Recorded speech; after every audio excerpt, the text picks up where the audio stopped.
ফিটনেসবিহীন যেই গাড়ি রাস্তায় চলাচলের উপযোগী না, অনেক সময় ওই ভাইয়েরা করে নাকি একটু রং ঠং দিয়া কইরা ফেলায়। এবারে একটু রং ঠং দিয়া করা যাবে না। ফিটনেসবিহীন গাড়ি কোন অবস্থায় রাস্তায় চলতে দেওয়া হবে না। অনেক সময় যাত্রী ছদ্মবেশে ডাকাত এরা কিন্তু বাসে উঠে পড়ে, এই জন্য সবারই ছবি নেওয়া হবে এবং এই ছবিটা শুধু যেই সময় একেবারে লাস্ট, যেমন ধরেন আমিন বাজার থেকে আর তারা কোনো যাত্রী নিবে না, তা আমিন বাজারে ছবি উঠে বাসের দরজা তারা বন্ধ করে দেবে। কিন্তু কিছু কিছু লোকাল বাস আছে, যেমন ধরেন আমিন বাজারের পর হয়তো আবার সাভার গিয়ে তাদের ছবি উঠাইতে যাত্রী উঠাইতে হবে, তো আমিন বাজারে তো একবার ছবি উঠাই নেবে সবাই, প্লাস এই সাভারে যাওয়ার পরেও যেই সব নতুন যাত্রী উঠবে তাদেরও ছবিগুলি তারা উঠাবে। আজকে এই সভাটায় বসছিলাম আমরা এবং মালিক প্রতিনিধিরা এবং শ্রমিকদের প্রতিনিধিরা সবাই একসাথে। এই মিটিংটার বসার উদ্দেশ্য ছিল যে ঈদ যাত্রাটা যেন নির্বিঘ্নে হয়, যাওয়া এবং আসাটা।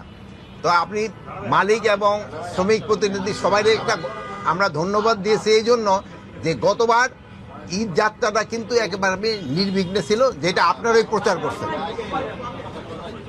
আমরা এবার আশা করতেছি এবারও যেন ঈদের যাত্রাটা নির্বিঘ্নে হয়, এই জন্য তাদের আমরা অনুরোধ করছি। আর একটা, গতবার তারা যাওয়ার সময় যেই ভাড়াটা নির্ধারণ করেছিল ওই ভাড়াটাই নিছে, বাট ফেরার পথে অল্প কিছু জায়গায় তারা এই ভাড়াটা ঠিক মতন যেটা নেওয়া এটা নিতে পারে নাই। এবার যেন যাওয়ার পথে এবং ফেরার পথে একই ভাড়া, মানে যেটা সরকার কর্তৃক নির্ধারিত ভাড়া, বিআইটিএ কর্তৃক নির্ধারিত ভাড়া, ওই ভাড়াটা নেয় এই জন্য। এবং এই যে শিমুল ভাইয়েরা আছেন, এরা সবাই এগ্রি করছে যে আমরা কোনো অবস্থায় সরকার কর্তৃক নির্ধারিত ভাড়ার বেশি নিব না। আর একটা আমরা তাদের অনুরোধ করছি যে আপনারা জানেন যে এই ইসের সময়, মৌসুমির সময় অনেক সময় ভালো ড্রাইভার না রেখে মানে যারা কম ট্রেনিং প্রাপ্ত এদেরও আপনারা তারা বাসে চালানো দিয়ে এইসব কিছু করতে গেলে অনেক সময় অ্যাক্সিডেন্টের একটা থাকে, এটা যেন তারা না করে, এই জন্য তারা বলছে যে আমরা এটাও করবো না। আর একটা অনেক সময় দেখা যায় যে যাত্রীদের ওই দুই একটা জায়গায়, যদিও আগেও এটি হইতো, বাট এখন সংখ্যাটা অনেক কম সেই ডাকাতি বাট আপনাদের আমরা খবরটা পেয়ে যাই তাড়াতাড়ি। এবার যদি কোনো যাত্রী দূরে যাওয়ার সময় উঠার পরে তাদের সবারই ছবি নেওয়া হবে।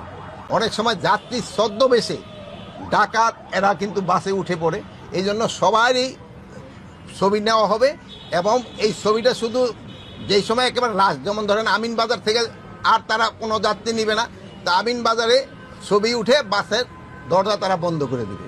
কিন্তু কিছু কিছু লোকাল বাস আছে, যেমন ধরেন আমিন বাজারের পর হয়তো আবার সাভার গিয়ে তাদের ছবি উঠাইতে যাত্রী উঠাইতে হবে, তো আমিন বাজারে তো একবার ছবি উঠাই নেবে সবাই, প্লাস এই সাভারে যাওয়ার পরেও যেই সব নতুন যাত্রী উঠবে তাদেরও ছবিগুলি তারা উঠাবে। এই ছবিগুলি থাকবে, প্লাস আরেকটাও করা হয়েছে যেখানে প্রতিটা বাসে 3 জন করে লোক থাকে, তো তারা যদি কোনো বাসে কোনো রকমের ঝামেলায় পড়ে, তারা কোনো প্রশাসনের নাম্বার থাকলে তাদের সাথে জানাই দিবে, অথবা মালিক বা কারো কাছে তারা এটা জানাই দিবে। এটা জানাই দেওয়ার সাথে সাথে তারা আমাদের মালিকের এখানে জানাই, আর তারা আইন শৃঙ্খলা বাহিনীকে জানাই দিবে। এইটা হলে হয়তো আমরা কিছুটা পরিত্রাণ পাবো। আর একটা হলো ফিটনেসবিহীন যেই গাড়ি রাস্তায় চলাচলের উপযোগী না, অনেক সময় ওই ভাইয়েরা করে নাকি একটু রং ঠং দিয়া কইরা ফেলায়। এবারে একটু রং ঠং দিয়া করা যাবে না। ফিটনেসবিহীন গাড়ি কোন অবস্থায় রাস্তায় চলতে দেওয়া হবে না।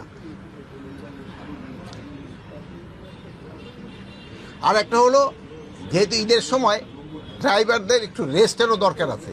অনেক সময় তারা এক জায়গায় হয়তো রাজশাহী গেল, রাজশাহীতে আসার পরে আবার একটা গাড়িতে উঠে যায়, এইটা যেন তারা না করে, ড্রাইভারদের জন্য একটা প্রপার রেস্ট দেয়, এইগুলির জন্য বলা হয়েছে। এবং তাদের সাথে আমাদের খুব ফ্রুটফুল আলোচনা হয়েছে। এবং তারা আবার মাঝে মাঝে প্রায় 5টা জায়গায় ভাইয়েরা আবার মিটিং করবে, ওখানে আমাদেরও প্রতিনিধি থাকবে এবং ড্রাইভারদের এইগুলি ভালোভাবে বোঝানো হবে, মালিকদেরও বোঝানো হবে যারা এখানে আসেনি।